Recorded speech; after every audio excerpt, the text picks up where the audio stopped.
सरकार के पिटारे में विकलांगों के लिए बहुत कुछ रहता है, लेकिन जब बात लेने की आती है तो सब कुछ कागजी नजर आता है। विकलांग आज भी सरकार के सामने हाथ फैलाते नजर आते हैं। विकलांगों के लिए सरकार क्या करती है?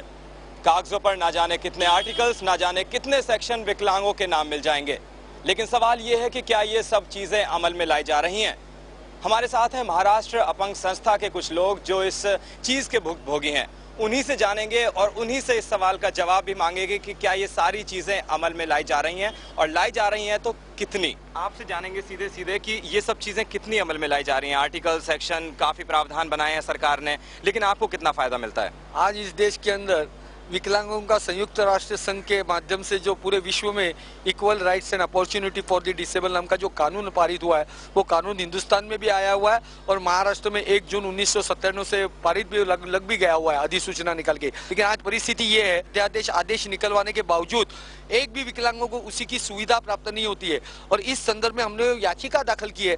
इस याचिका के लिए हमने 5 सबूत दिए, जिसके अंदर सरकार ने 1998 में आदेश निकलवाया कि हर विकलांग व्यक्ति को रहने के लिए या व्यवसाय के लिए 200 चौरस फुट जगह महानगर पालिका, नगर पालिका या वन विभाग की या महसूल विभाग की दी जाएगी।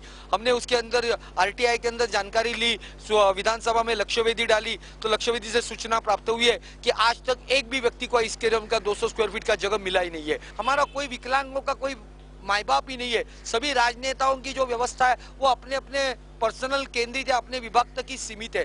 और हमारे देश के अंदर खाली महाराष्ट्र के अंदर 18.5 लाख विकलांग लोग हैं। मुंबई के अंदर आज 1,20,000 विकलांग लोग हैं, लेकिन उनके लिए कोई सुविधा नहीं है। आरटीआई के अंदर, माहिती के अधिकार के अंदर, उन्होंने 2009-2010 के अंदर विकलांगों के लिए 2 करोड़ 1 करोड़ 56 लाख इसका प्रोजेक्ट किया था।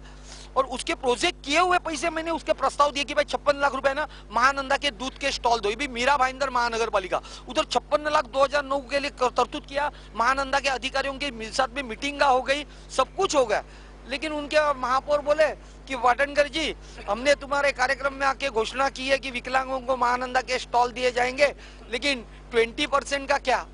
मैं बोले काय का 20%?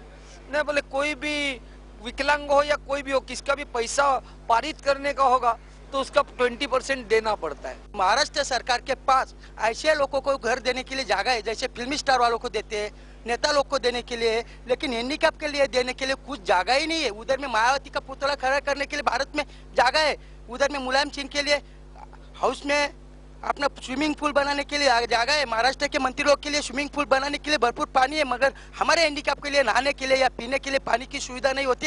रेलवे स्टेशन पे ऊपर रहती है, कोई गचट में रहते हैं, कोई गजाज के ऊपर रहते हैं, लेकिन अपांगों के लिए कोई जगह नहीं है। हैंडीकैप के लिए सबके बड़ी गलती जो है मुख्यमंत्री की है, क्योंकि वो प्रशासन के ऊपर दबाव नहीं डालता है और प्रशासन के लिए हाथ ऊपर कर देता है। आज के तारीख में अपंगों के लिए रोजगार टेलीफोन के नाम की कोई चीज नहीं है, और वो खरीदेगा तो क्या खरीदेगा?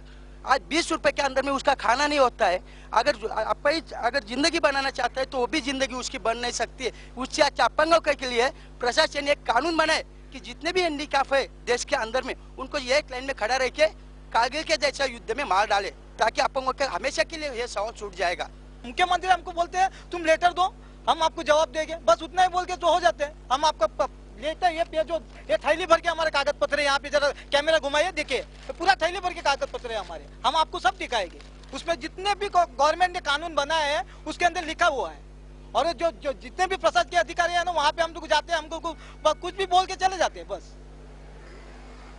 लगातार आरोप लगते हुए एक और आरोप सरकार पे जुड़ गया कि स्कीम्स तो बहुत हैं, योजनाएं तो बहुत हैं, लेकिन अमल नहीं होती। कैमरामैन संजीत के साथ अंकित सिद्धू, TV9।